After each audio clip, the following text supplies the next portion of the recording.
Zoom meeting, Mira's very good at letting me talk for a little bit, then says, okay, it's time to move on to something else. So I think that's it's a good thing to start our session today. One thing, we're going to have some coconut today, and we'll have to talk about that. Should we talk about, is coconut a good food or a bad food? Do anybody want to have an opinion on that?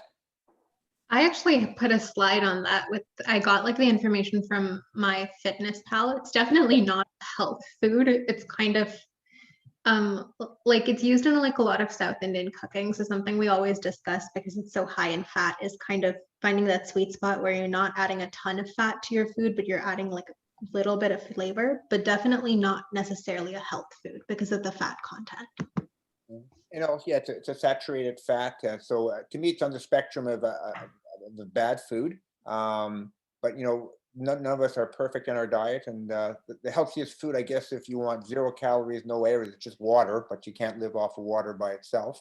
And I think most of us are struggling to get our weights down and things of that nature as well.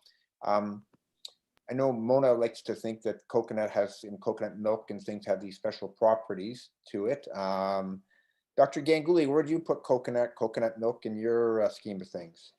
Yeah, no, I'm with you. Saturated fat's not our friend, so the lower the better. But like you say, for one dish once in a while, if it calls for coconut milk, maybe dilute it half and half with oat milk or something. I mean, it's not a religion, but coconut oil is not our friend. There are much healthier alternatives to that.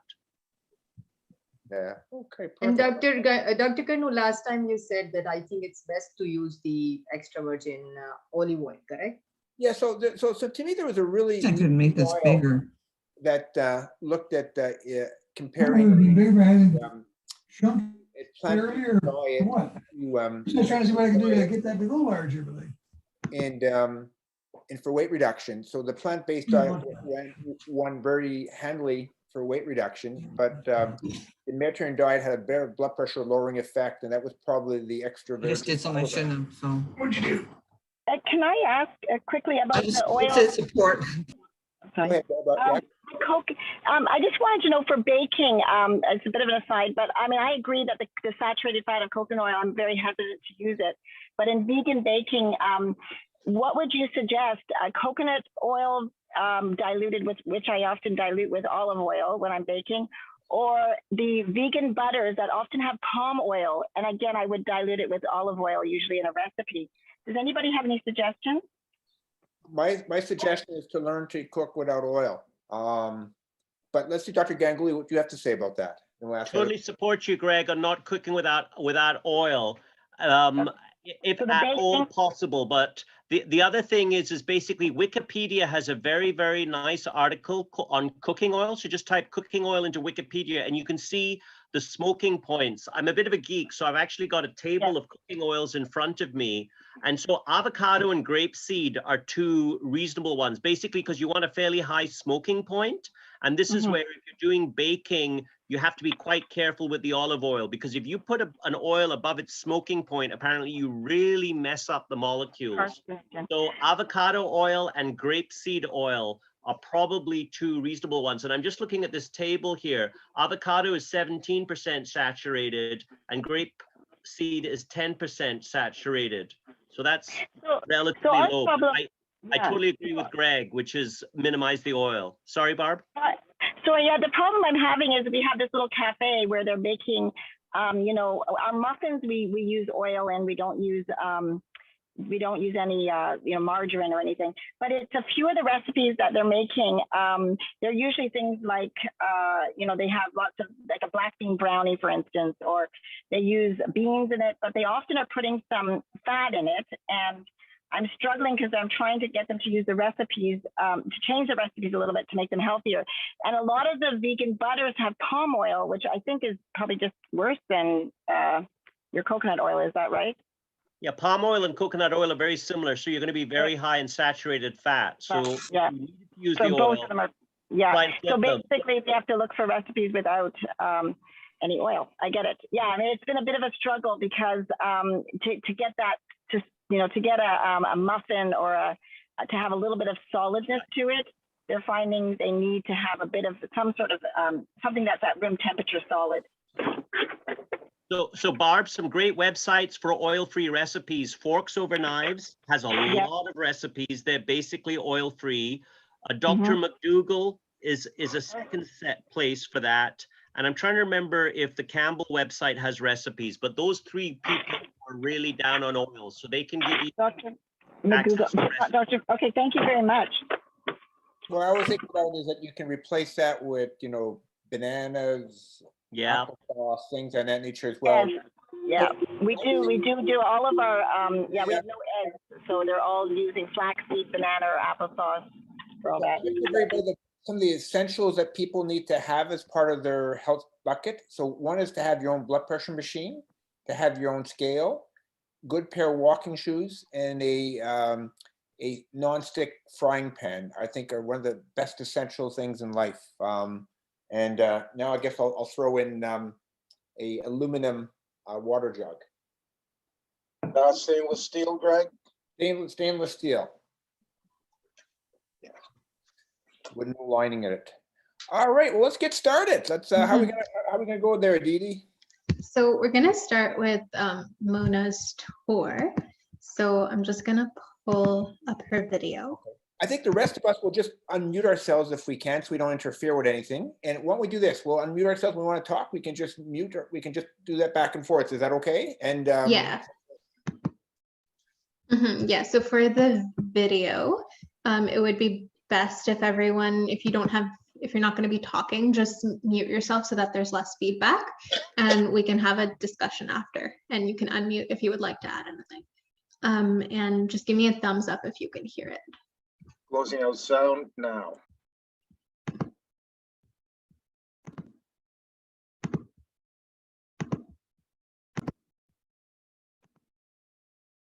Hello friends, this is Mona Satvedi again. Today we are visiting beautiful Bora Bora, which is in Tahiti. Tahiti is the largest island in French Polynesia, the South Pacific archipelago, shaped like a figure 8. It is divided into Tahiti Nui, the larger western section, and the Tahiti Iti, the eastern peninsula, with black sand beaches, lagoons, waterfalls, and 2 extinct volcanoes. It's a popular vacation destination explored by Captain James Cook in the 18th century. It was also often painted by French artist Paul Gauguin. Halfway between California and Australia lies one of the world's most popular tropical destinations. 118 glorious islands in the South Pacific known as French Polynesia. One of the 5 archipelagos, the Society Islands, are the definition of paradise. The home to breathtaking islands in Tahiti, Tetiora, Moria, and Bora Bora. So we are going to Bora Bora, and that is my bucket list. Bora Bora is a small South Pacific island northwest to Tahiti in French Polynesia, surrounded by sand fringe motus and turquoise lagoon protected by a coral reef. It's known for its scuba diving. It's also a popular luxury resort destination where some guest bungalows are perched over the water on stilts. At the island center rises Mount Otemanu, a 727-meter dormant volcano. It's a group of the Leeward Islands at the western part of the Society Islands of French Polynesia, an overseas collectivity of France in the South Pacific. They lie south of the Line Islands, east of the Cooks, and the north of the Austral Islands. Their area is 395 kilometers and maybe approximate population over 33,000. Waitape is the largest city of Bora Bora Island in French Polynesia. It has a population of 4,927, about half of the island's population, which is about 9,000. It is located about 210 kilometers northwest of Papeete, the capital of French Polynesia. The best time to go to Bora Bora are November and April. These short shoulder seasons offer the fine weather with temperatures in the mild. High season runs from May to October, where rain showers are isolated and the number of tourists swell. Low season stretches from December to March, when the weather is wet, but any time is a good time to visit Bora Bora, since the weather is warm year-round. It's a long trip. You are flying in Pacific, so we will travel first class. Dr. Curnew, this is your seat in first class, row number 2A. So here we are in Bora Bora, and we are staying in St. Regis Bora Bora. It is a resort, a beautiful one, and simple 15 minutes boat transfer from Bora Bora Airport. The Waitapi village too can be reached through 20 minutes of the boat or a car journey. This is a paradise perfect St. Regis. Immerse yourself in the island experience while enjoying a resort adjusted to perfection. The resort features both overwater and land villas, including a spa on a private island, a lagoonarium, a fitness center, 5 restaurants, and a swim-up bar. For the ultimate private getaway, reserve a beach villa. Bicycles allows guests the freedom to navigate the 17 hectares resort, and a shuttle service to the main islands makes it easy to explore Bora Bora. And we are staying at the overwater Royal Otemanu Villa at St. Regis Bora Bora, one of the finest you can see from the pictures. It has a view of Mount Otemanu and it has access to lagoon. The size of the villa is 2,798 square feet. It is 1 bedroom, 1 king bed, but it is gorgeous indeed. Seafood is one of the biggest delicacy in French Polynesia, Tahiti. The top dish in Tahiti is poison crew. It is tuna or any fish marinated in lime juice and coconut milk. The other one is chevrets. These are fresh water shrimps cooked with creamy coconut milk and vanilla. There is chicken with taro leaves. Po is a sweet creamy pudding made of taro flavored with banana, vanilla, papaya, or pumpkin topped with coconut milk sauce. The most important one is in a shape of Tahiti, which is firi firi. So it is a shape of the place. So it is 8-shaped donut dipped in coffee. I would love to enjoy my time at the fullest and explore St. Regis Bora Bora while I am there. I would spend most of the time, I think, staying at the resort because it is so beautiful. I would like to visit one of the restaurants, which is Bamboo Restaurant. And I can pay a visit to Bamboo Restaurant to explore the bold yet delicate flavors of Asia. Located at the resort's most beautiful surroundings, and it is an Asian restaurant ideal choice for a unique culinary experience in Bora Bora. We can dress casual there. This is another restaurant I would like to go for a dinner and just sit and enjoy this beautiful resort. You can see the picture how beautiful it is. It is Te Pehu Restaurant. It is an open-air restaurant to taste bold and intricate flavors of French Polynesia. A contemporary reflection of Polynesian tradition, it offers flavorful cuisine, beautiful water view, of course breakfast and a dinner. And we can dress casual again over there.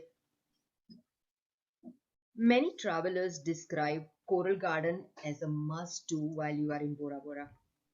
One recent visitor recommended that staying with the group while snorkeling rather than swimming of your own.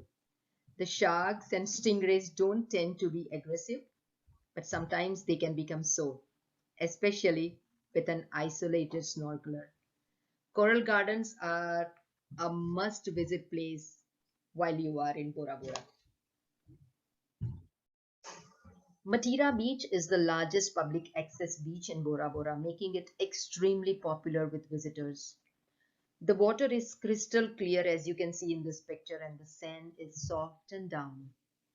Matira Beach is also peppered with resort, shops, eatery.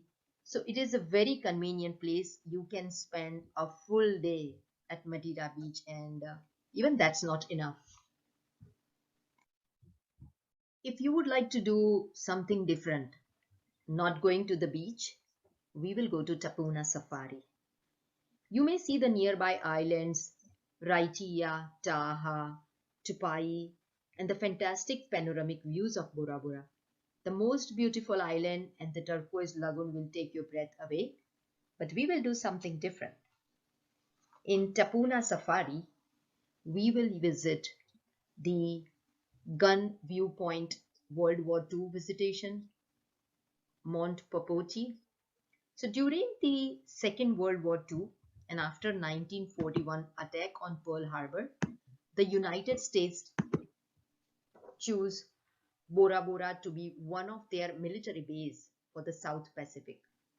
Bora Bora Island served as a supply base for the US forces for the strategic location, and because of its large interior lagoon accessible only by a single pass, easily controlled. The Mont Popoti is the only 360-degree panoramic viewpoint in Bora Bora. You will reach the heart-shaped atoll at Tupai, the island of Maputi, Taha, Raitia Island, and of course all around Bora Bora. Fenui Valley is also home for Emmanuel Mason, a celebrated local painter, and his wife Jacqueline. Experience how the traditional colorful handmade Paros became a work of art in the lovely location while tasting some local delicious fruits.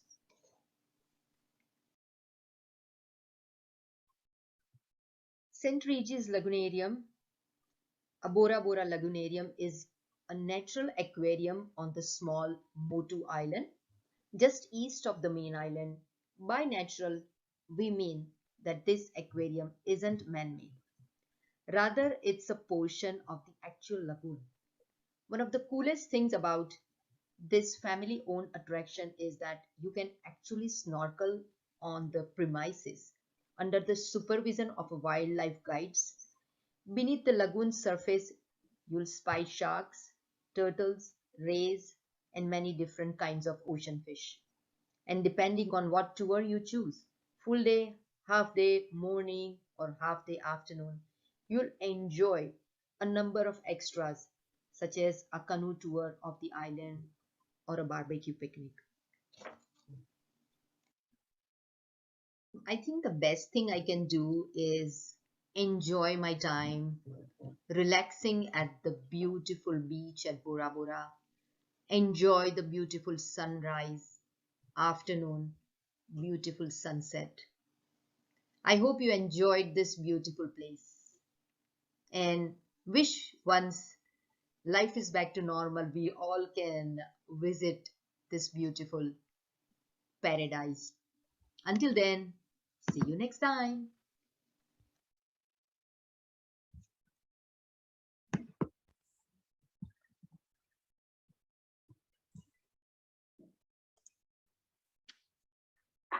Well, that was nice. That was nice. It's I guess that's one of my fantasy places. I guess I never thought about that, but wow, beautiful. Thank Thank you, you Dr. very much. Curnew.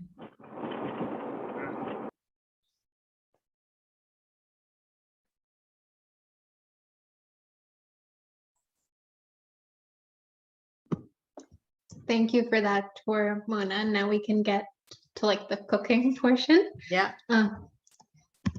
So,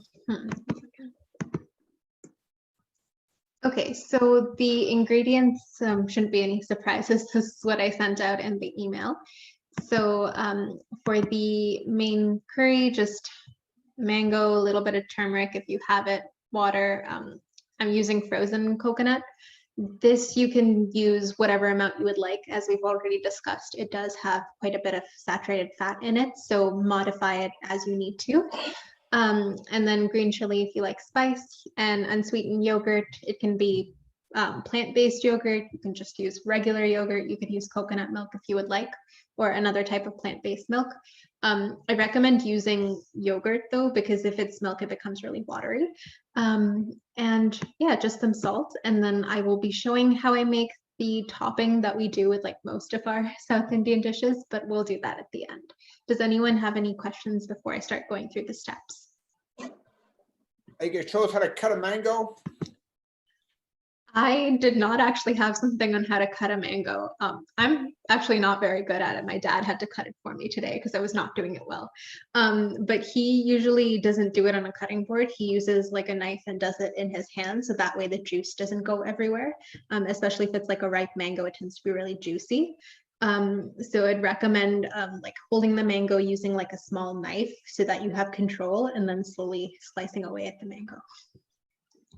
Aditi, I have got frozen mangoes, which I have been using all the time. Because you don't get like ripe mango at the right time. Yeah. So I have been using frozen mango. So I think for the cooking, I'll be using mango. I have everything. I have frozen coconut and unsweetened yogurt. I have both the yogurts. I have like a plain yogurt, and then I have a goat milk yogurt. So maybe I can use either of them. And then do you think when we add frozen coconut, we need to add coconut milk?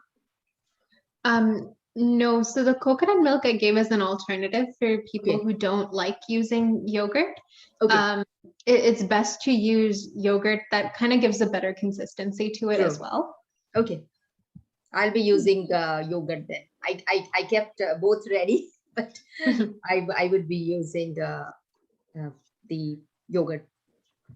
Okay. Have you tried the recipe with a plant-based yogurt, and which one have you used?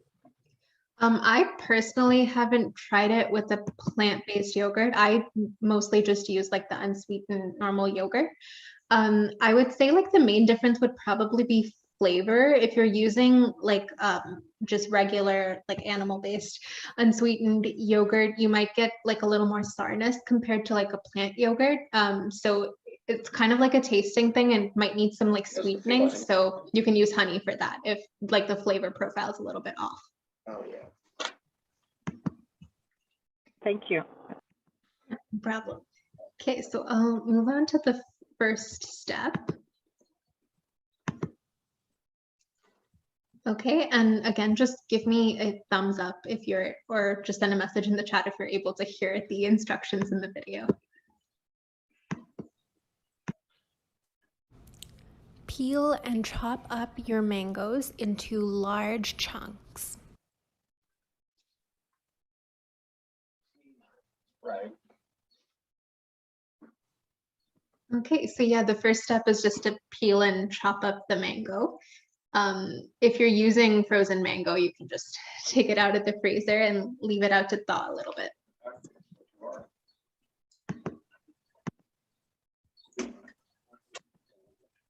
I'm making a mess here. That's great. Dr. Ganguli, I have a question since I'm talking about frozen mangoes. So I usually get the one from either PC or Irresistible Frozen Mango. I would like to show it to you. So is it okay to use it?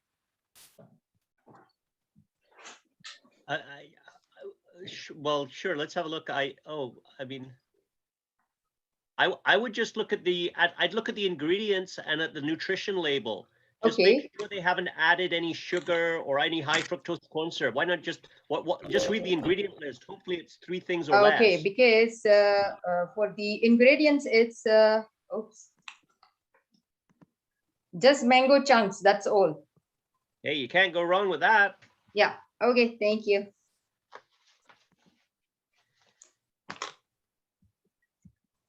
So there are no preservatives, though. Do you care if it's organic or non-organic?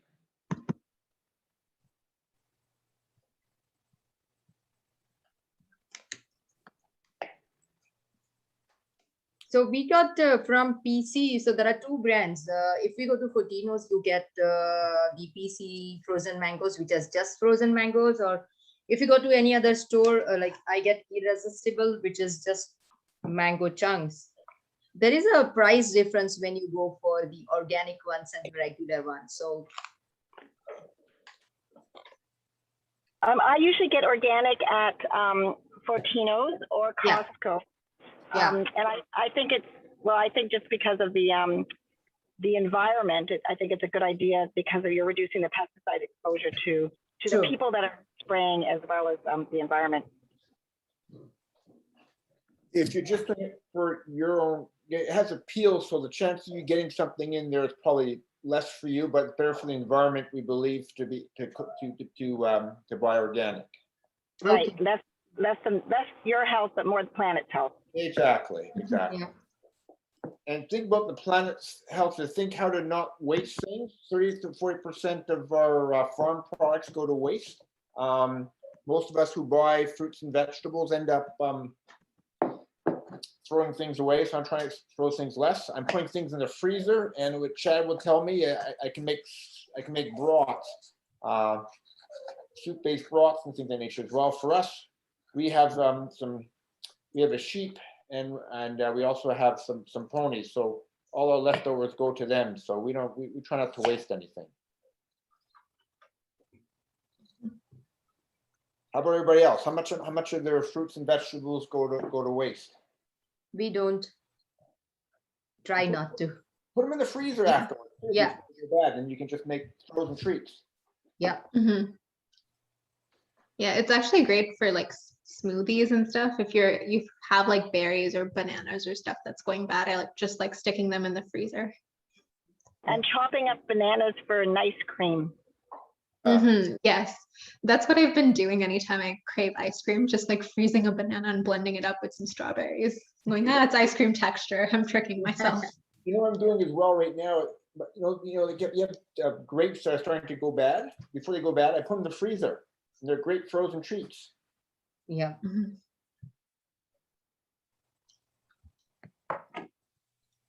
Okay, hopefully everyone's had time to kind of get a head start on cutting like the mangoes and stuff, because I'm gonna move to step 2. A question about cutting mangoes here with the pit. Is there a smart way of cutting it? Kind of making a mess over here, which is okay, I guess. Any thoughts on how to cut mangoes really well? Everybody mentioned just use your hands, I guess. I don't know. I think so, Dr. Curnew. Best to use hands. Best to use hands. There we go. Yeah. Yeah, I have one here. The way that my parents do it is they kind of just take like a small knife and then just cut like slices of it off. That way they're kind of going against like the pit as like their landmark. Yeah.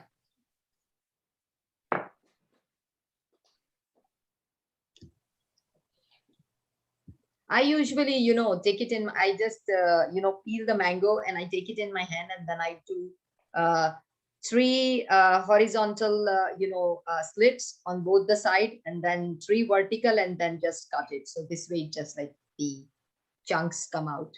What about if you have a little bit of peel in there? Is that too bad? Yeah, we have to peel them like completely. Yeah, but if you get a little bit of peel in there, that's extra fiber there. The peel's not bad. Like depending on the type of mango, you can sometimes eat the peel. It's just very hard to digest. Yeah. So that's why it's recommended you peel it. Now, how do you? I'm actually allergic to the peel. So I have to get someone to peel it for me. It's a cross reaction. I've had poison ivy several times, and apparently some people who've had poison ivy are allergic to mango skin. Oh, wow, that's good. Oh. Now, one of the things is, how do you know if a mango is ripe or not, or overripe? That is a good question. I kind of go based on like firmness / like how juicy it is. You can even tell when you're trying to like cut into it, though you probably want to know before you cut into it. If it's really, really hard, it's usually, unless it's like a raw mango, if it's really, really hard and you kind of just bought the mango new, or sometimes it has like a greenish tinge, not really ripe. The more like yellowy or orange, or if it's kind of I don't quite know how to describe it, but if it's not like super hard, but it's still like a little bit firm, I find that usually that's around the place that I like to eat it at. Yeah. And another thing is, you see it yellow, but then when you smell it, you don't smell that like ripe taste. So, like getting it completely yellow, once they turn into yellow, and when you smell it, like a sweet smell. So there are two smells. One is like a sour smell, and another one is a sweet smell.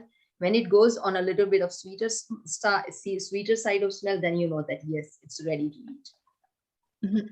Now, where'd you like to buy your mango? Pardon me? Where's the best place to buy mango? Usually we go to Fortino's, Dr. Curnew. Otherwise, most of the time I get frozen mango because you get it year round. And now I will follow the advice to buy organic only. But yeah, Fortino's have a good ones. Yeah. How long can you keep a mango before it goes bad? I think it depends on like the type of mango, also like what stage you bought it in. Yeah. I find that it, especially here, because it's not like a native fruit, you get them for like a particular season, it's best to consume them within like a couple of days, especially if you notice they're getting ripe. Otherwise, they just tend to get really mushy. True. And how many are there different types of mangoes? Different types. To me, mango is mango. How do you tell different what types of mango are there? Oh, there's multiple types. I think the type that you will get here is probably like this one, which is from Mexico. Yeah. So the Mexican mangoes are the ones you get here, but if you go like to the east where they're actually native, it's like in India, it's almost like every different state has their own type of mango. Yeah. So I would like to share that, at my husband's hometown, they had a mango tree, and in India, Alfonso mango are considered as the best mango, and they usually are available by end of May, like 2nd or 3rd week of May, 1st June. So they had a tree, and now unfortunately, there was like a storm, and the tree was old, and they had to bring down the tree. But that last time when they had to get it down, they had 1,000 mangoes on that tree. Yeah, Alfonso mangoes, I hear about them. Like, I don't get to eat them much, but my parents tell me about them all the time. Yeah. Actually, Dr. Curnew, actually there is one store, Eastern store on Upper Ottawa Street, and between Upper Ottawa and Stone Church. Usually in summer, you get like a bag of mangoes, and the name of the store is Swadesh. I can put that on a chat, and perfect. Yeah, they get a bag. You get a bag of Alfonso mango. I can put a name of the store. Wonderful. Now, one of the things that where it's grown, so when food comes from Mexico, we always a little bit worry about pesticides and things of that nature. Is that I know, like we tried. There's no local mango grown. Where is it grown in California? Florida, they grow mango. I know my grandmother had a mango tree in Florida. So I'm just wondering, is it important to pay attention to where it comes from? What country? Just to answer that, Greg, in the studies that they've done, produce that comes from North America tends to have lower pesticide contents than produce that comes from outside North America. True. So you're basically right. Yeah. We don't grow mango in Ontario or anything like that, do we? And do they make it in hot houses at all or anything, or is it just I don't think so, Dr. Curnew. I haven't heard it that they are growing mangoes, but maybe Texas must be growing mangoes because they have like a moderate temperature. So I think looking at the climate in Texas where they can grow anything, there may be places where they were growing mango trees. Now, when is mango season again? When do we get most of our mangoes? It's between April to June. Okay. This is delicious. I'm enjoying I made a mess. It's great. I'm having some extra mango here. I got some in the bowl and some in my mouth, some on the floor.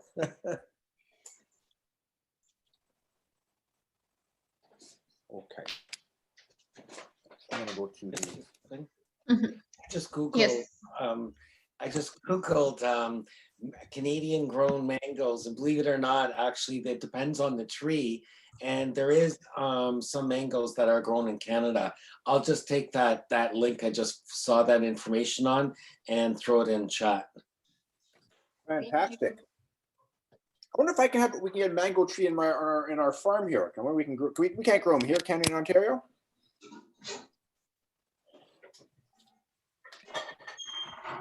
Not sure. I would think Ontario's weather is a little too cold Yeah. / unpredictable for a mango tree to thrive. So Aditi, at this time, do we just place the mangoes in a pan and cover it with water, or? Yes.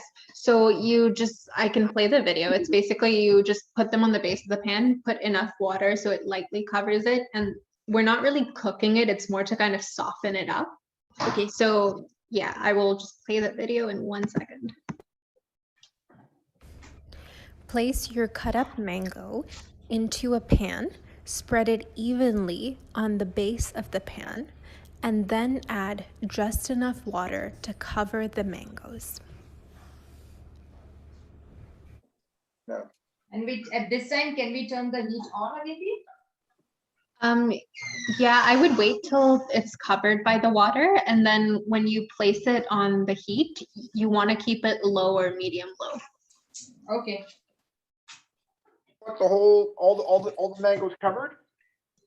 Yeah, so it's like the water is kind of like at mango level, so just lightly covering it. You're gonna like this, Dr. Ganguli, look what I got. I filtered water. Yeah, Dr. Ganguli, I'm also using Brita at home. Now, filtering, now this is actually a plastic jug over here. Yeah, that's the one, yeah. Is that a bad system at all?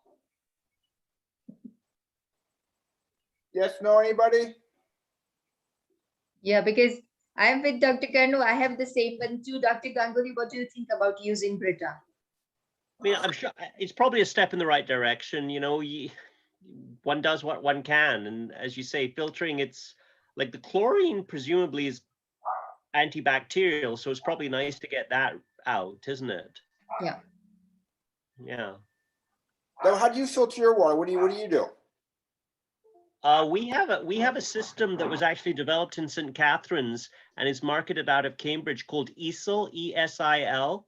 It uses a principle called electrolysis. And what they do is they run electricity through your water, and it literally, apparently everything organic precipitates out. Then they have a couple of filters. So basically fluoride's gone, chlorine's gone, yeah, everything's pulled out of it. So that's what we use. Yeah, and we're very lucky because it's literally from around here. And when I've read about it, it looks like it's the best. Like reverse osmosis is okay, but it's incredibly wasteful. Like for every liter of water you drink out of reverse osmosis, 10 liters of water had to get flushed down the drain. But yeah, we use something called ESIL.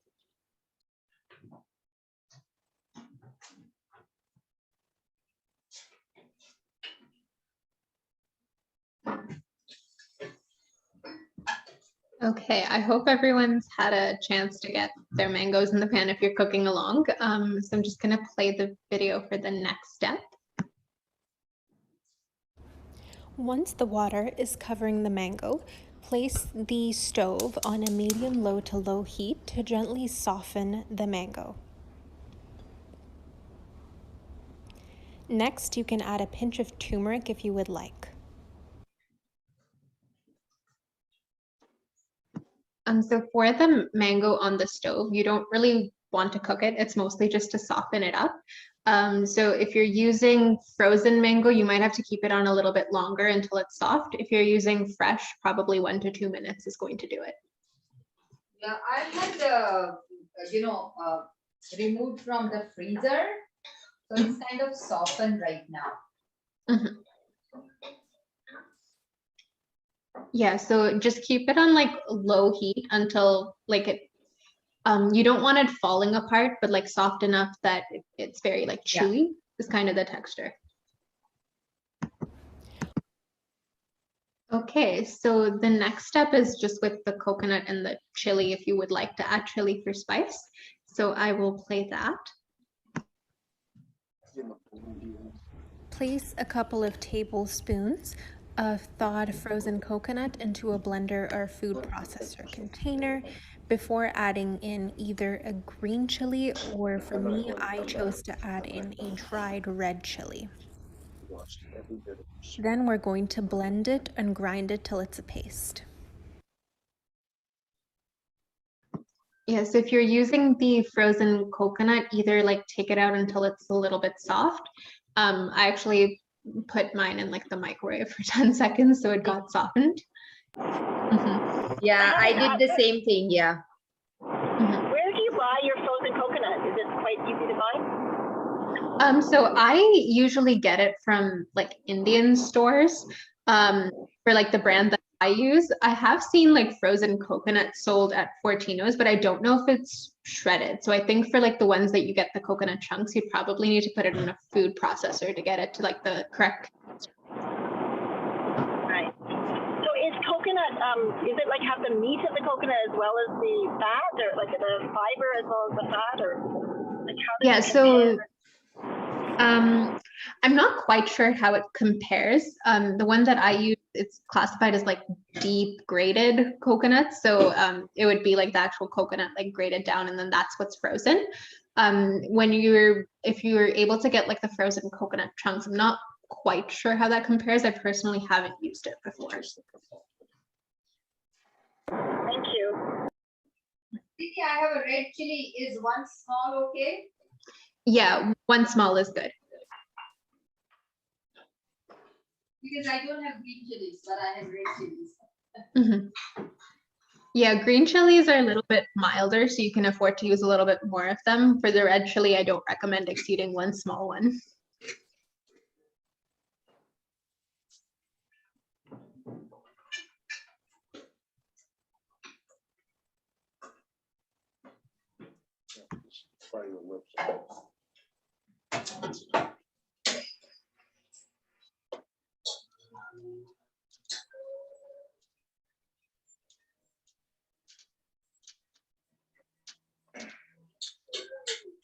Aditi, you don't add water into the coconut, correct? Yeah, no. Yeah, I don't add any water into the coconut. Thank you. See, I should get it.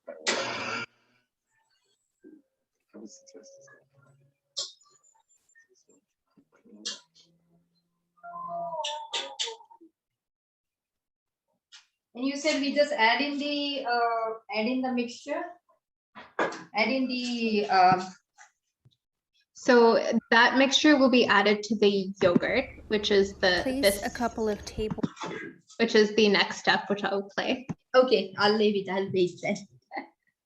Thank you. Add 2 cups of unsweetened plain yogurt to a bowl or a measuring cup.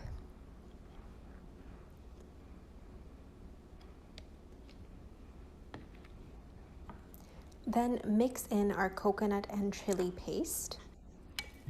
Mix it all together until it's well combined. Add a pinch of salt for taste.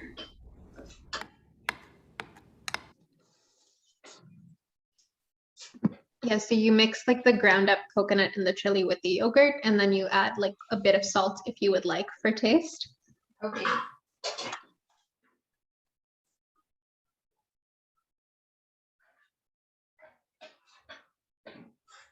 We don't add any salt in coconut mangoes as of now, correct, Aditi? Yes, that's correct. So I just added it to the yogurt. Depending on like how much salt you include, you can add it when you mix. You can add it again when you mix everything together. But I primarily just added it here. If you don't want, you don't have to put salt, right? If you don't want to. Yeah, you don't have to put salt. It kind of helps enhance the flavor of everything. So I do like adding a little. I also just need extra salt in my diet.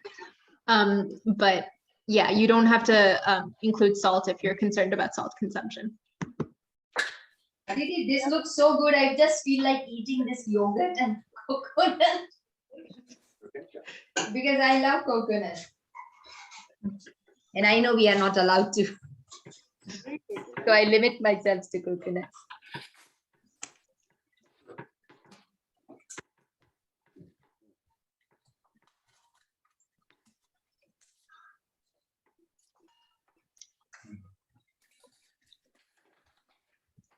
Okay, so once all of that's mixed, so the coconut's mixed with the yogurt, it's ready to put in with the mangoes. Just make sure that you take the mangoes off the heat before you combine the two, because if the heat is on, it's going to cause the yogurt to split. So. Can we remove it from the gas totally, Aditi, or? Yeah, if you would like, you can remove it totally from the gas, or you can just leave it on there. Just make sure that the flame is turned off. It's still warm, so is it okay? Yeah, if it's like a little bit warm, it's okay. It won't split. Just like mix it very carefully. I think I'll have to wait for a couple of minutes.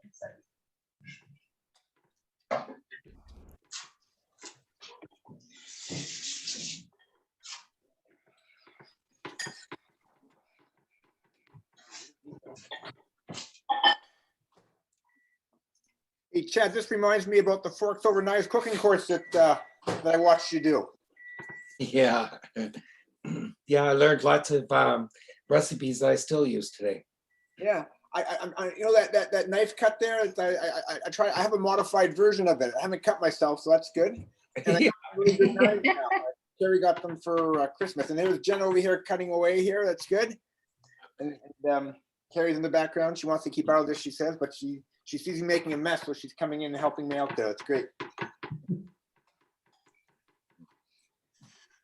Okay, I will play the next. It's basically just mixing everything together. Once the mangoes have softened, you can switch off the stove.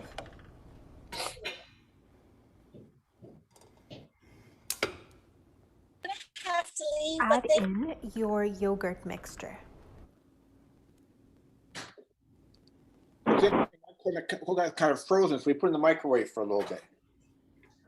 Mix everything together until it's well combined. It should look like this after about a minute of mixing. Make sure you mix with no heat on, as we don't want the yogurt to split. Take this off the heat completely. Oh, No, just take it off the heat completely. That should be done back there now.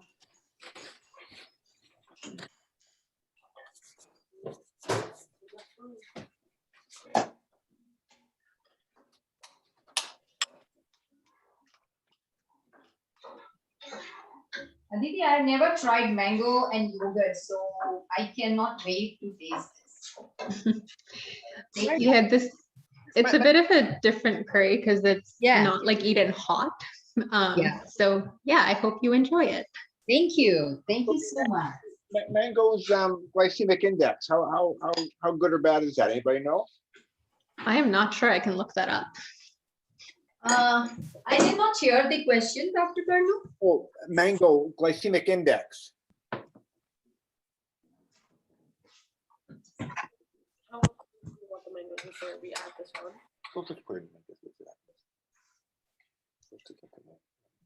I think the glycemic index, according to Google, is 51 and the glycemic load is 8. Want to explain what that means? Yes. So when we talk about the glycemic index, like how much like a food is going to raise your blood sugar. So like low glycemic index foods are things that are not going to raise your blood sugar as much compared to high glycemic index foods. So low glycemic index is 55 or less. So mango would fall in that category. Medium is 56 to 69 and high is 70 or more. So like the more ripe the fruit, the higher its glycemic index would be. So what is sugar? Hmm? If you look at sugar, what's its glycemic index? That I will also find. Won't that I be think it's 100? about 100, Greg. Yeah. 100, yeah. Yeah. Sugar and white 100. bread are the highest. Yeah, so one of the things you realize is sugar, white bread. So one of the things that the mistake I make is that I thought bread would be better than sugar. It's the exact same thing. Mhm. Yeah. And so yeah, whole wheat bread is usually around 80 or so, if I remember correctly. So it's not that great. So I'm trying to get rid of bread. Bread is and like potato. What's potato? I'm So looking baked for potato with potato. the skin on. So if you boil potato, it's around 78. If you're eating like mashed potatoes, it's higher. I think it's like 87. And what's baked potato with the skin on? Does it have that in there? It does not. I will look that up specifically. So one of the things is that one of the foods that we have to rethink this a little bit is that be curious with Dr. Ganguli, I think as well, or Chad as well, is that baked potato is not a great food anymore. We like it and tastes good. It's filling, but some people feel that we shouldn't be eating as much of that. Any thoughts about that from anybody? So, Greg, so there's the glycemic index and there's the glycemic load. So the glycemic load factors in the amount of actual carbohydrates in the dish. So it's probably the best guide for you. Now, the interesting thing is that this changes a lot with the processing of the food and also how you cook it. So I was going to chat about my website later on. So I've made a table of glycemic indexes of common carbohydrates and stuff.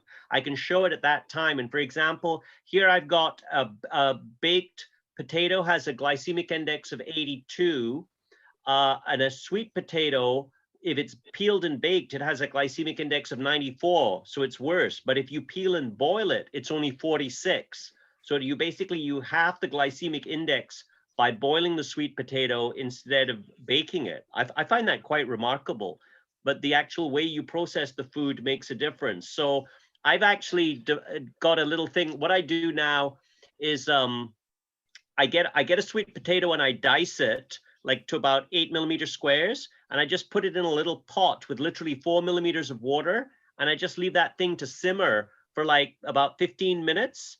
And then it's easy to do. And then, you can use those instead of, say, hash browns, or you can add it to anything you want.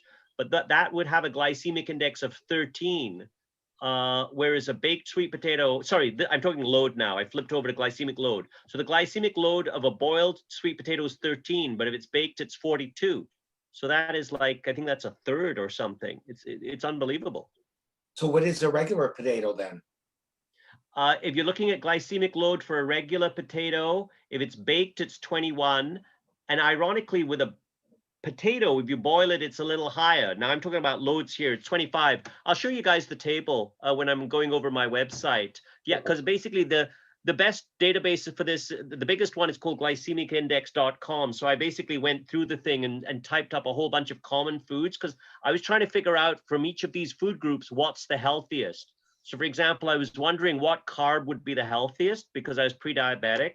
So, sweet potato is very, very good if you boil it for glycemic load. And then black rice, which you can actually get at, what's it called now? Freshco. Freshco will sell black rice, as will Nations. Those are two things. So you mentioned rice. Dr. Ganguli, is it a wild rice or a black rice? No, wild rice is different. I don't think technically wild rice is rice. I think wild rice is a grain. They are grain, they are seeds. Yes, but you can actually get something called black rice from either Freshco or Nations. And I think it's available at Bulk Barn also, because I've seen black rice there. Quite possible. So remember, anything that's white is usually bad for you, except for onions, I'll say egg whites, and maybe skim milk. We can debate that. Two other things, Greg. Cauliflower is good, and oats are generally pretty good. Perfect. Great. Anything else that's white that's good for anybody to think of? I think you covered it all. So anything white we should avoid. So white rice, that's a 4-letter word. And one of the things that people are eating cereal a lot, so watch out for cereal. Cereal is usually a bad choice. Again, cereal is a processed food. Olive oil is a processed food. So be careful about processing as much as you can. Saying that is that encouraging to have a couple olives there, and if you're going to have olive oil, just use the first press if you can. And it's hard to get really extra virgin olive oil. That's really true. Apparently, Costco does the best job of making sure the manufacturers do the right things. Any other reliable sources of food that you trust besides Costco?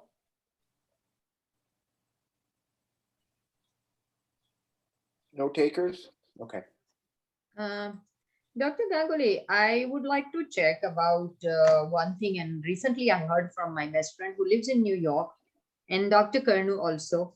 And her mom is like 85, and her family doctor has told her to completely stop anything with wheat, because like if you eat anything wheat pita or roti or wheat bread, they have asked her not to eat. So they are trying a different grain. So what would be the substitute of that? Because right now everyone is talking about spelt flour.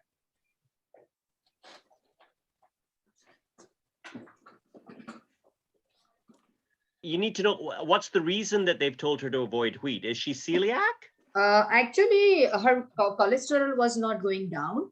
So the doctor advised her not to have anything with wheat at all. And they said you can try other, healthy grains, but not wheat. So the clear thing in all of this is you want whole grains. Okay. Whole grains are basically almost all the meta-analyses and studies show that whole grains are good for you, but the trick is figuring out how do I consume a whole grain? So basically you go on this journey, like we're into something called Kamet. I didn't have a clue what Kamet was like 5 years ago, but we use like Kamet is a really good one. And a nice example, like Greg was kind of hinting that breakfast cereal is not your friend. So you learn to substitute a healthy alternative. If you like breakfast cereal, a healthy unprocessed alternative is steel cut oats. Okay. Or oat groats. So you learn to kind of flip them into a healthy equivalent. Yeah. So, but there's a whole bunch of other whole grains that are even like quinoa is probably the simplest one for people to get, because quinoa you can find in a lot of places. But then there's a bunch of funny ones like teff and farro and this and that.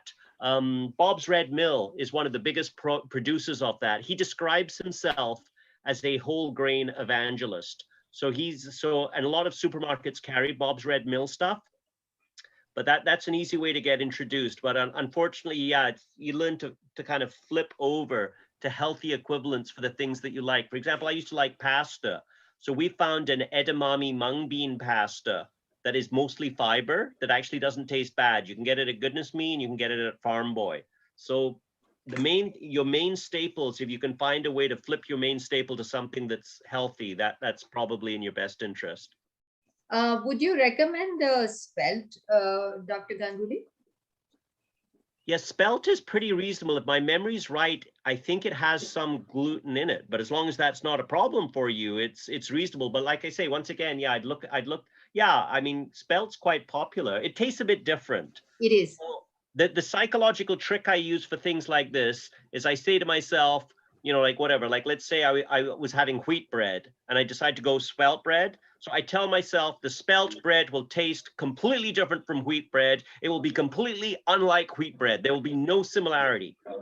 And then you eat it and you go, well, actually, no, it's not that bad. It's not that different. You know what I mean? So you kind of trick yourself. Yeah. And then you get used to it. The thing about taste is that it's a habit. So for example, I used to love tea. I grew up in England, but then tea is unhealthy, but I do a bunch of reading and I learned that green tea is more healthy. So it took a few weeks to kind of flip myself over to having green tea as an alternative. So you just learn to, you learn to kind of manipulate yourself and pull your own strings. Yeah.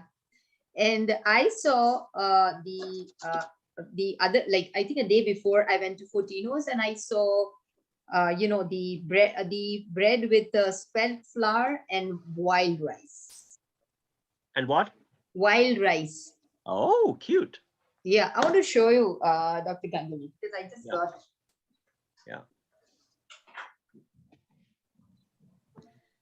Dr. Ganguli, Dr. Curnew, when you get a chance, I think Philip put a question in the chat about the glycemic load. is this one. And I saw it for the first time at Coutinho's. Yeah, that's a nice one actually. We do stuff like that. Yeah, that German, I think the red thing has a German name. Yeah, they do lovely stuff.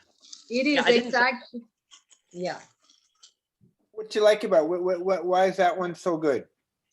Well, it's just I like that it's organic, and then it's a very, I don't know, the one you're having. The one I often have is dark, and it's like a brick. Like you don't eat a lot of it because it's very heavy. It's very dense indeed. So I'm just going to admit I love bread. Like I just about woof it.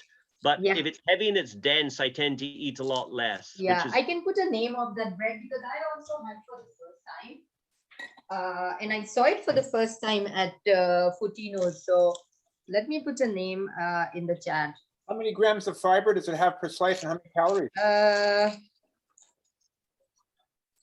It has 14%. They said that 4 grams of fiber. Okay. So white bread has 1 gram of fiber, which is a bad choice.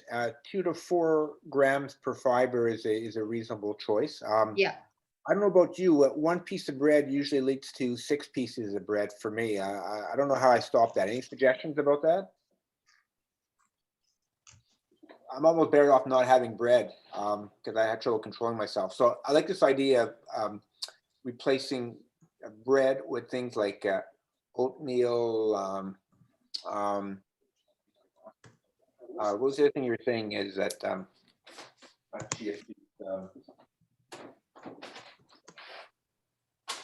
quinoa. So I'm trying to eat more quinoa. You know, so I'm just trying to avoid trying to use the real ingredients with a little bit less. But I must admit, you like rice with meals. So instead of having rice with meals, what are you gonna replace it with? Quinoa. Quinoa. Okay. Complete protein with all your amino acids. So quinoa is a good choice. What else? You mentioned that for spaghetti, cauliflower, linguine, cauliflower, linguine,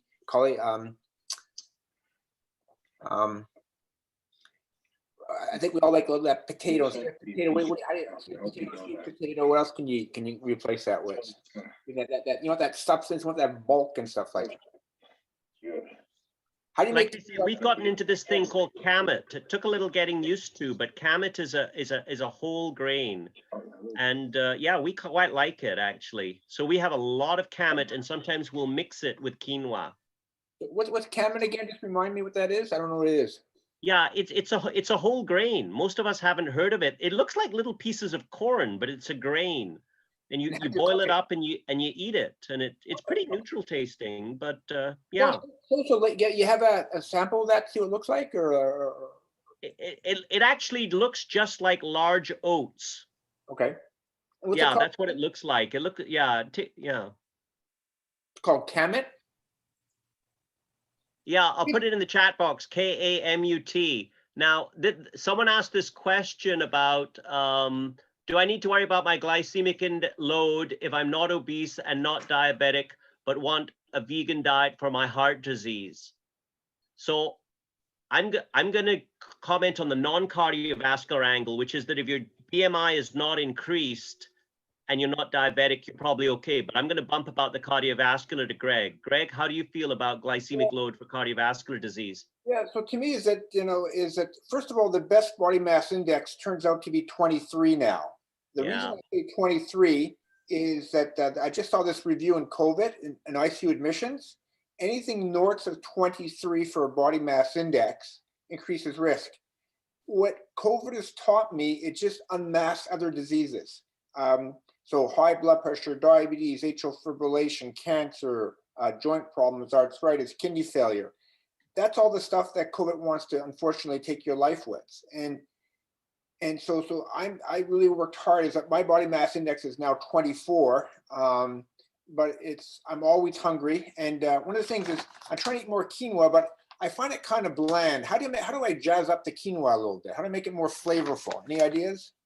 I just put it with like things that are more flavorful. So I use it as like my carbohydrates and like salads. So if I'm putting it in salad and I have like balsamic vinegar or something on it, it'll taste better.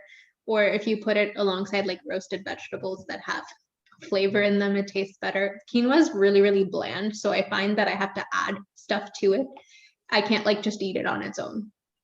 And the other thing is when you're actually cooking it within the water, I add some, it's like an all mix, a vegetable mix of spices.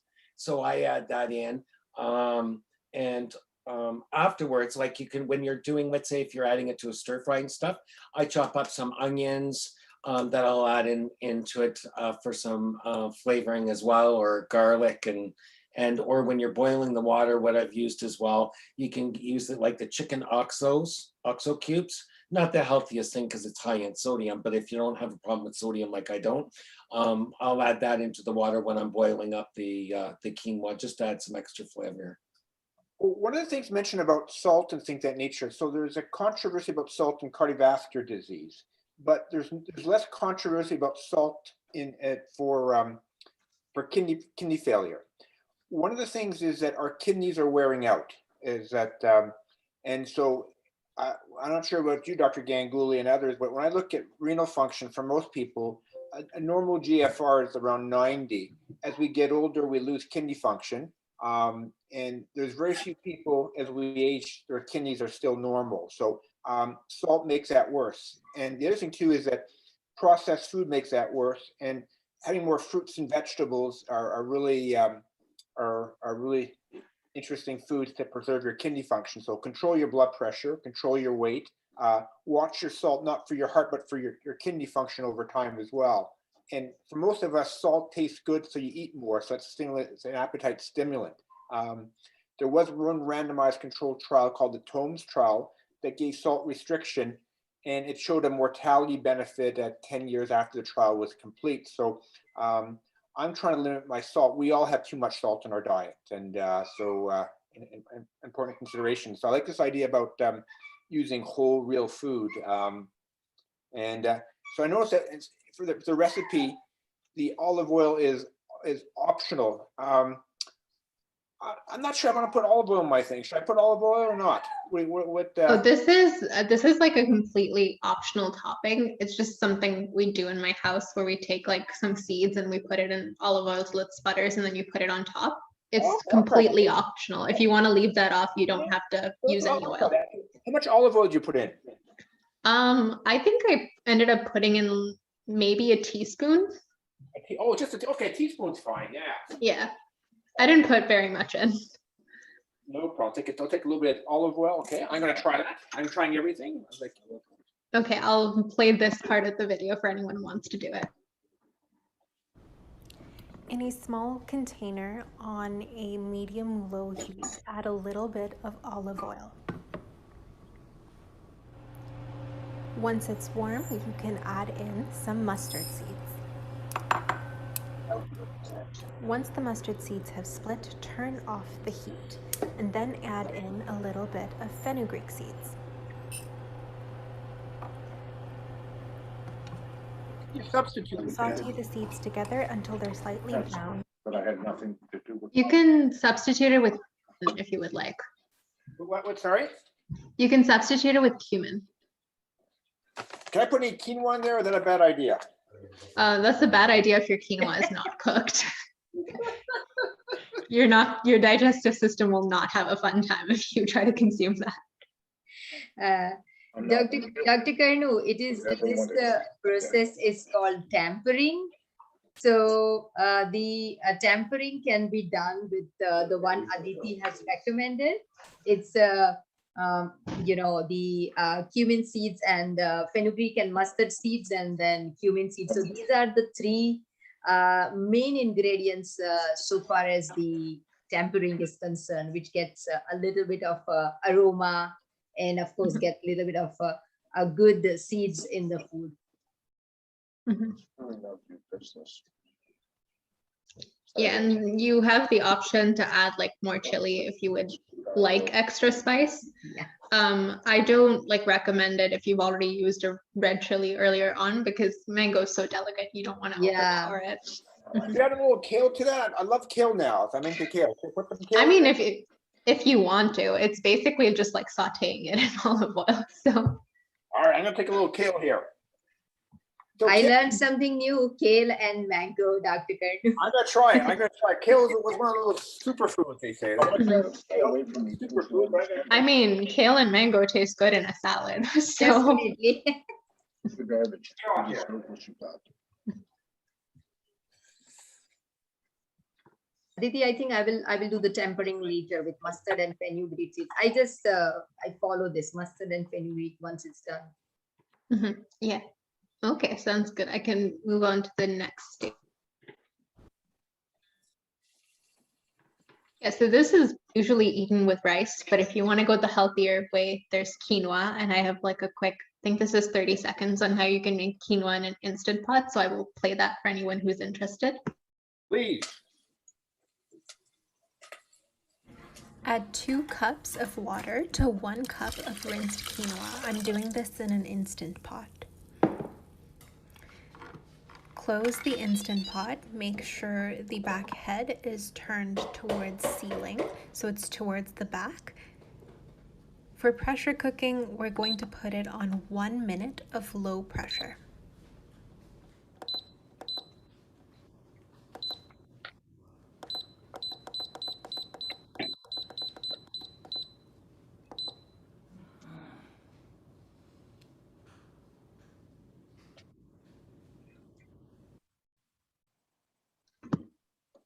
Yeah, so in my house, we bulk cook quinoa, so we always just put it in the Instant Pot, low pressure, 1 minute. And usually it makes it for like a couple of days. So yeah, if you're looking to substitute like rice with another healthy grain, highly recommend quinoa. What have you done for the black community? I've really sold plates. What's interesting about Instapot, so I'm not sure who has an Instapot or not. So if you're gonna try an Instapot, what are the features that you look at, and what are sort of basic principles to use it well? I'm sorry, Dr. Curnew, could you repeat the question? So if someone's gonna purchase an Instapot, how do you get it? Which one do you buy? There's buttons on it, and how do you basically use an Instapot? So in my house, we have like the really big version, and then we have like the smaller ones. If you don't pressure cook a lot or use these kinds of things a lot, you're usually okay with the smaller one. It's great for like pressure cooking, cooking ahead. What do you make? Yeah, so it's good for pressure cooking, cooking ahead of time. Some of them even have like settings that you could delay cook. So if you put everything in and set it to start at this time, it'll start at this time and cook everything. So it's like very convenient if you don't have like a good stove or are limited on space. And great for like cooking rice, quinoa, like lentils, beans in bulk.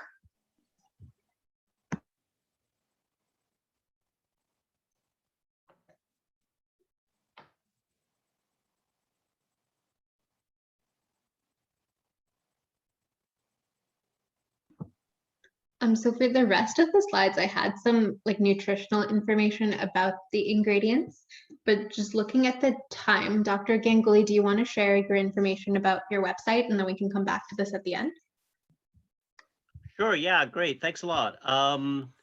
Yeah, let me, give me 1 second to pop things up. Dr. Ganguli has a fantastic website, lots of good knowledge about things, and so just go there and use it and learn from that. Thank you for. Sure. Can you give me share screen privileges? Yes, I think I just made you a co-host, so you should be able to do that now. Okay, here we go. Can people see a thing that says food is prevention? Yeah. Okay, so yeah, I was like pre-diabetic about 7 years ago. And so I basically studied myself into this plant-based diet. Kind of reluctantly, to be honest, but then I lost 20 pounds. I'm not pre-diabetic and I feel great.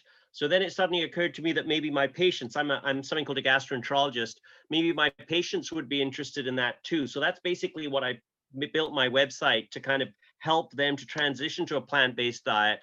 I run a patient program for anyone who wants to give this a try for 6 months. So Dr. Curnew has actually sent me a whole bunch of patients. So on the right-hand side here. So the website is foodasprevention.com.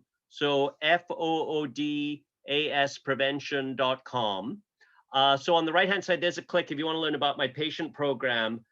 You learn about that. But so it kind of says, it starts off with the welcome. And so you can just kind of read about where I'm coming from.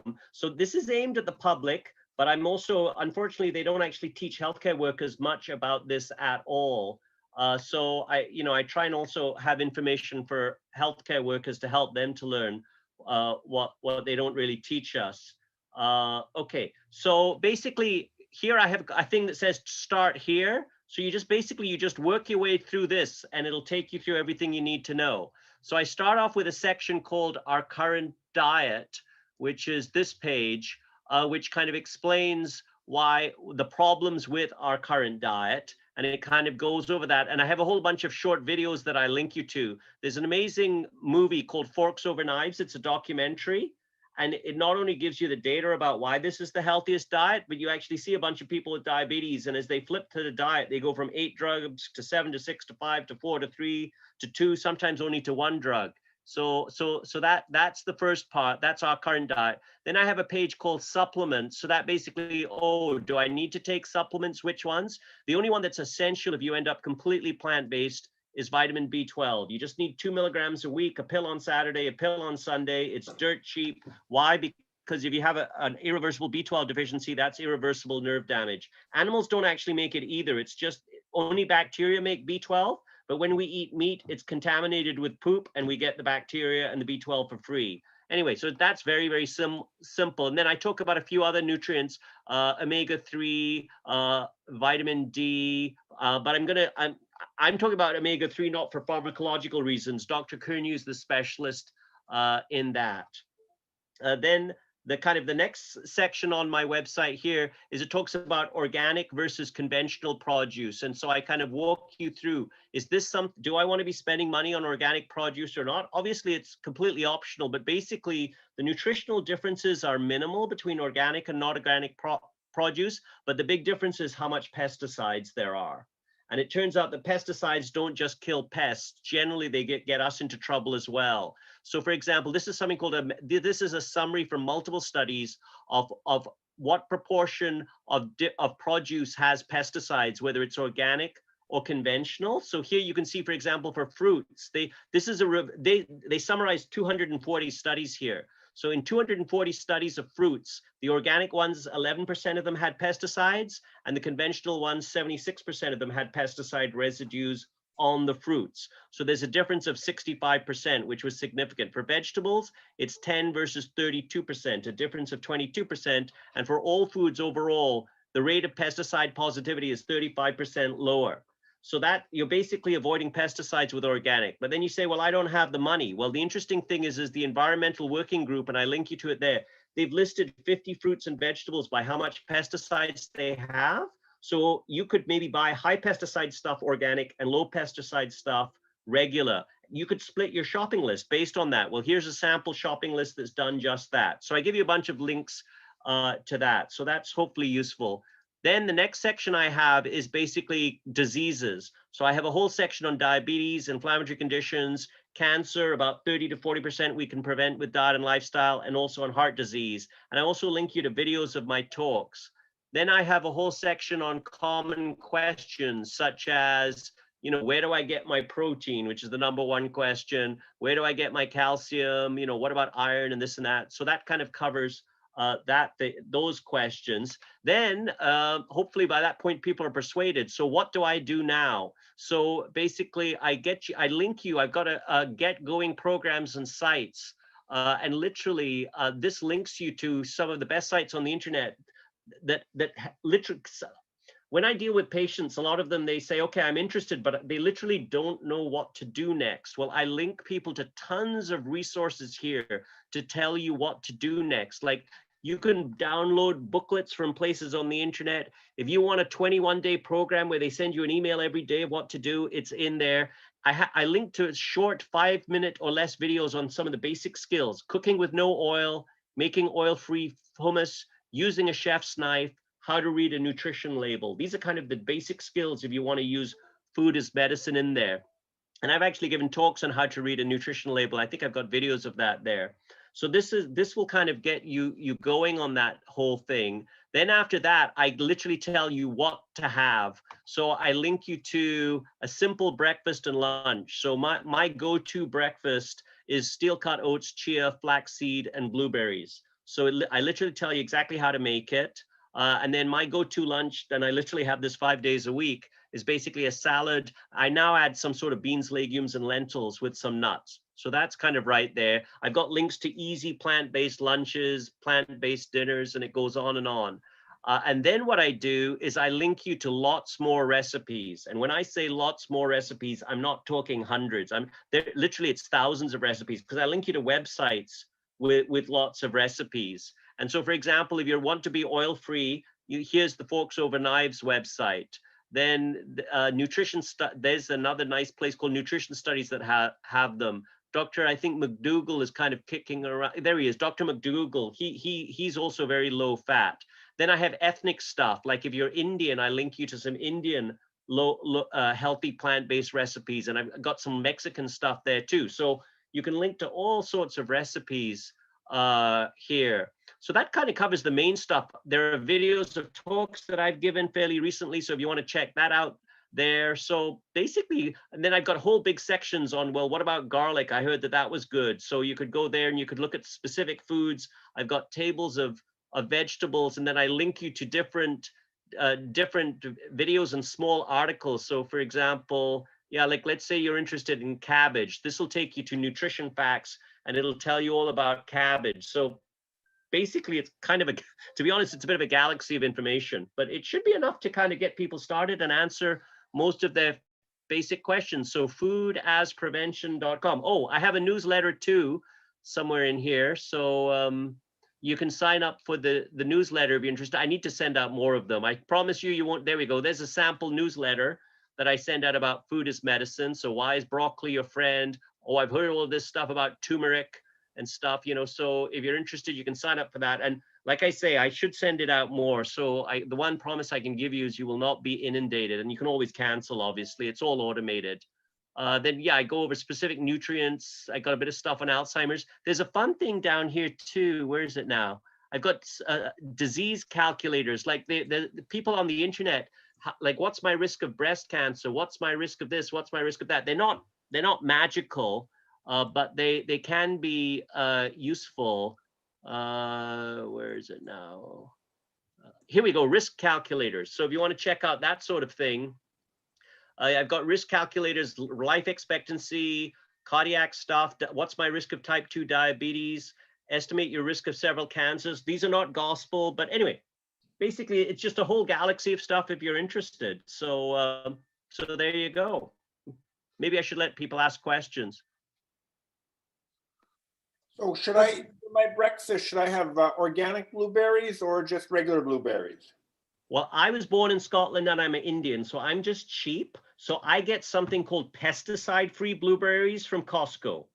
So that way, it's mainly the pesticides I'm trying to avoid. So yeah, I get big bags that if you look at them, they're called, I think it's MOOV in Costco. So they're just wild pesticide-free ones. But I mean, if you wanted to, you could go organic. But even at Costco, I think the organic ones are double the price. I just try and avoid the pesticides. So yeah, we go through industrial quantities of the Costco ones. And I'll just put the website in the chat box. Food as I think everybody is signing up on your newsletter, Dr. Ganguli. Oh, how sweet. Okay, I'll need to send one out then. Now I feel guilty. Yeah, foodasprevention.com. But basically, it's stuff I've come across for about the last 5 years. And like I say, you can tailor it to your level of support. Some people want a support program that emails them every day. I link you to that. I found something for that. Anyway, yeah. Dr. Ganguli, I have my friend Jennifer Wolfenden. Right now, she is on our group, and she is associated with Hamilton Young Stroke Survivor Group. So she has just put a note that she is going to share this with the Hamilton Young Stroke. Oh, how sweet. Oh, thank you. Do you know Jennifer? Jen, are you there? Yes, yeah, I'm here. Subhash, it's Jennifer Walks. Oh, hey, Jennifer, of course, yes. Oh, lovely to see you, Jennifer. Okay, yes, Jennifer. Okay, How are yes, you? Jennifer and us go back a long way. Well, lovely to see Yeah. you again. Well, to hear you again, Jennifer. Absolutely. Yeah, good to see you too. Good to see you too. Here, I'll put my video on. I came back from hiking, so I look like I look like hell. So I thought I better not put my video on. So here, I put my video on there now, so you can see me. There you go. Well, lovely to see you again, Jennifer. Really nice. Yeah, absolutely. But thank you for sharing that because, Yes. yeah, like I say, ironically, no one makes money on healthy people, but most people want to be healthy. So there you go. Oh yeah, absolutely. When I told Jen about you, she said, "Oh, I know Dr. Ganguli and Dr. Curnew. Jen's mom was your patient." Yes, she was. She was. Yes. Well, great, welcome. So also too, just if people want to, we have our YouTube channel. We have videos come on a regular basis, so sign up to that now. Dr. Ganguli, is it? I started getting your newsletters. When was the last time you sent a newsletter out? Did I just somehow lose him? Yeah, no, I kind of freaked with COVID. I need to send them. You're right. Sorry, I'll get my act together. I'll send out some. I've been putting down stuff that I should send. I've been bad. I've been naughty. Okay. They're So very good. Dr. Curnew, thanks for saying something, because I'm racking my brain going here. Why haven't I been receiving newsletters? Did I do something? Did I do something wrong? I just got so depressed with COVID. I'll send one out. Sounds good. Sounds good. I'll have to get Stuart to get in touch with you about getting your getting you sort of somehow blended in with everything that we're doing too as well, because they're really quite good. Now I thought that Aditi, do you want to show off your slide presentation there? Yeah, sure, I can finish it off. It's just a couple slides with the nutritional information in case everyone was interested. Okay.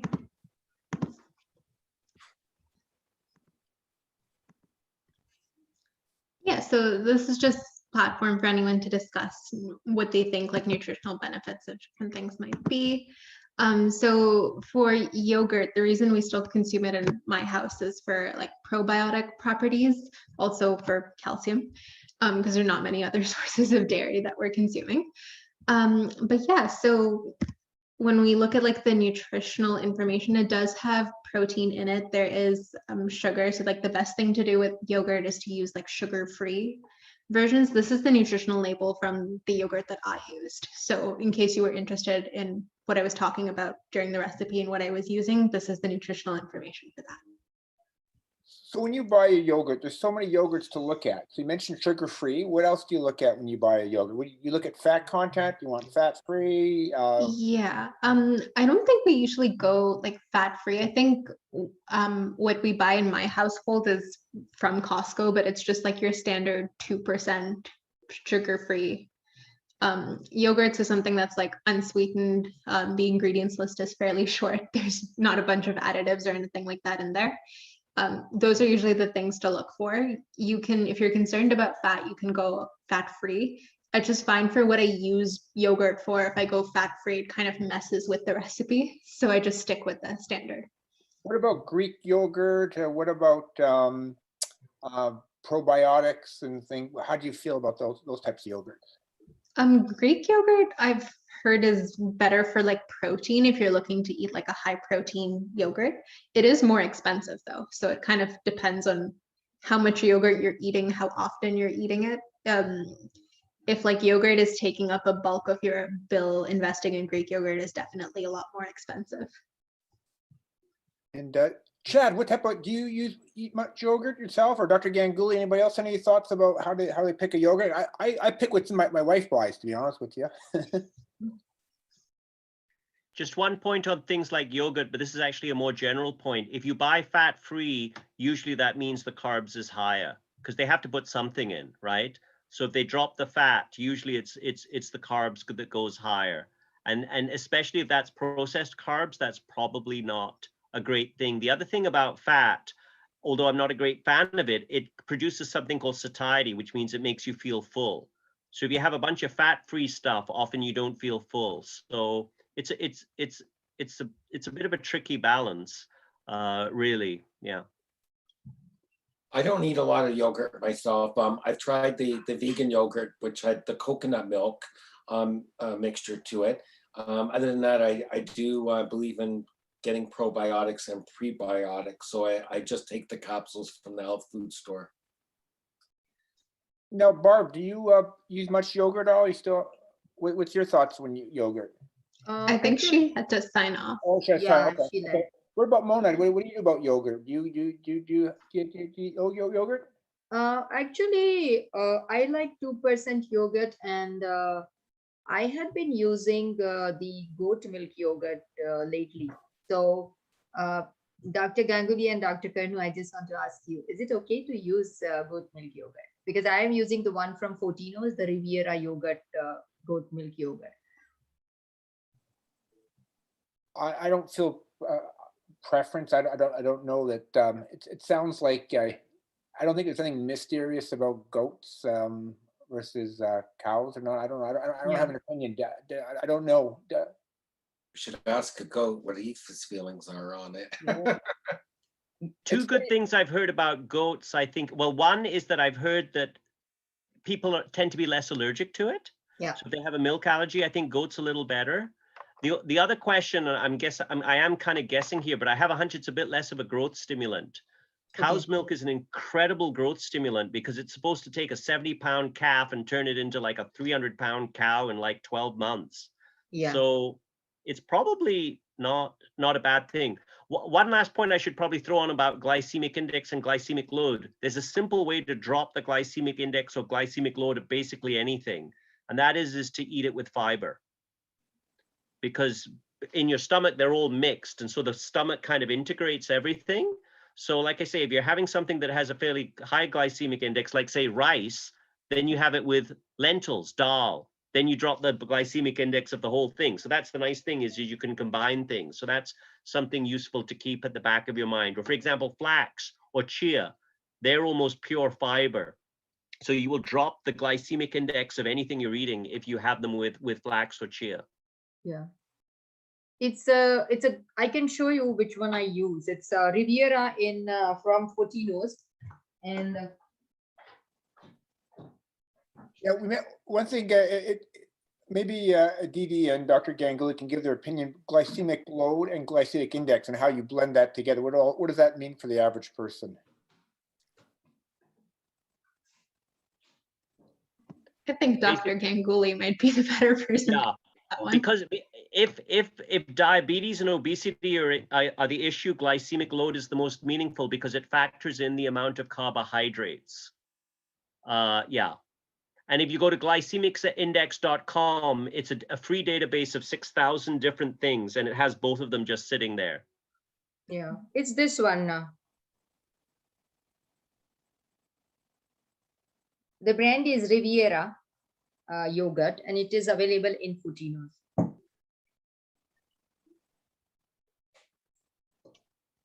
I think that's good. It's just a personal preference. So to me, is that now a couple of the controversial areas is what to do about egg and what to do about dairy, because there's association with breast cancer and prostate cancer with dairy products. There's also belief that dairy products are with the high fat content make you feel more full, and they actually can be useful for weight reduction. There's also calcium content of dairy product, which is important too as well. Vegetarians, especially vegans, have more osteoporosis and more fractures because their calcium intake is not as high compared to a typical North American diet. So there's so many ways of looking at all this right now. To me, my number one priority is calories and weight, and so over 70% of the people I see are struggling with their weight. So when I look at a yogurt, for instance, I look at calories first if I'm struggling with my weight. And if you're an individual body mass index around 23, then I don't care what you eat. You've done something good from that perspective. Now composition becomes important. So if you have a body mass index between 20 and 25, then I think it's important that things like olive oil has some special properties that are important. But the number one priority for most of us is calories and feeling full, not eating too much. And I wish there was a simpler way of making us feel fuller, and certainly fiber content of food. And if, you know, for some people it's intermittent fasting, some people it's eating 6 small meals a day. And to me, one of my downfalls is just bread in general. And I heard a lot of this from a lot of people, is that you want to, when you're eating, you want to have that something to fill you up. And potatoes and sweet potatoes and rice does that. So rice you can get with, brown rice, other rice products as well. I'm trying to substitute. So the only potato I want to eat as much as I can would be baked potato with skin on it. I'm trying to not eat bread, but I love bread. I'm addicted to bread, and I can't stop eating it. So I got to say I haven't conquered that. So I'm going to try some of those other breads there. Any thoughts from anybody else? Dr. Ganguli, would you recommend, and Dr. Curnew, so everyone is talking about soy yogurt. Would you recommend that? I haven't tried any time, but I had a list of questions today. I thought I would ask you. So to me, it's a processed food. Get soybeans and just no, it doesn't taste the same. My wife said they don't taste the same. Absolutely. Anytime you process something, it always tastes better. What are you gonna say, Carrie? But you don't. But when you want yogurt, it's for having a breakfast food. Like. My wife's talking about having a breakfast food and tasting great. Yeah, no, it's absolutely true. My wife has the greatest willpower. She can eat and stop eating, and I struggle.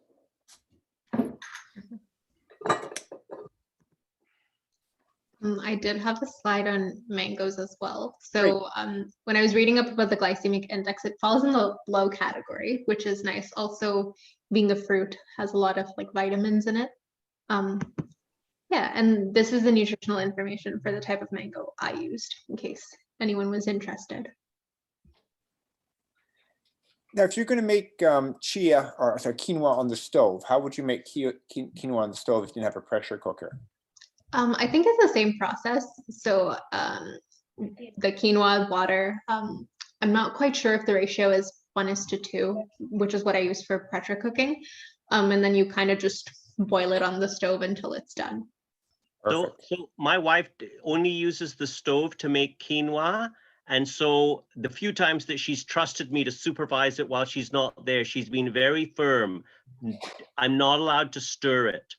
So you basically, you put it on simmer, and you literally, so you have to play around to get the water ratio, but she's got the water ratio down, and she says, don't stir it. And she has a time thing. So it just simmers and then it's done and it's perfect. So it takes like 18 minutes or something. Yeah. But like I say, it's one of the few times that stirring is apparently a no-no. I don't think it's going to explode or anything, but no, she tells me not to. Yeah, just kind of leave it be. And Dr. Curnew, for the tricolored quinoa that you were showing me at the office, that one will be slightly longer, about like 20, 22 minutes. You know what? Yeah, we have the pressure cooker. We used it yesterday. We made those potatoes in it. I didn't. Tanya did. But I'm going to bring in some split peas. We're going to make some pea soup next time. When are you in the office next? We're going to try some. I'm in on Thursdays. We're making pea soup on Thursday. Is that okay? Okay, sounds good. Let me know what I need to bring in, okay? Okay, will do. Yeah, and then... Go ahead, sorry. I was just saying that these are the coconut slides we looked at the beginning. So that's pretty much it for me. Just where do we want to go next / next session would be the first Sunday of the next month. But what would everyone like the theme to be for everyone who's left on the call? So we have 6th or 13th, Aditi. So which one would be convenient? So we're gonna do the first Sunday of every month. So I'm just gonna check so 6th of June. Yeah, 6th of June. Yeah. Okay. I had the destination ready, Dr. Curnew, if I may. Sure, go ahead. Where are we going? Where are we going on the 6th of June? Yeah, I have African safari. Want to do an African? Okay, we'll do an African safari. Is that good, everybody? What's the theme for food for African safari? We'll have to come up with the food because there is lots of variety in Africa, and I Okay, think we'll have to brainstorm what we can do. They have a very healthy grain called injera. So I don't know whether we can do it, but maybe Aditi, you are the best person to find it out. perfect. Yeah, Well, for sure. We'll look into it. perfect. Now, does anybody else, if there were any questions about anything at all, or foods that they want to explore? Mike, is there any foods, or anybody else have any thoughts of what they'd like to hear? Or, Valerie, or anybody else, Samantha,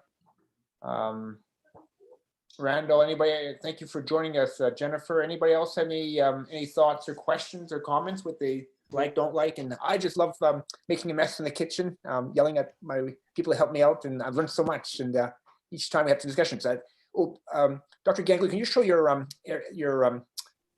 knife sharpener again? I love that. Yeah, knife sharpener. I got to get one of them things. Okay, I'll run downstairs and grab it. Give me a sec. Great. You guys see this knife sharpener? Any thoughts from anybody else there? Dr. Curnew, I would like to say something that I have recently developed, and when I'll meet you next time in June in my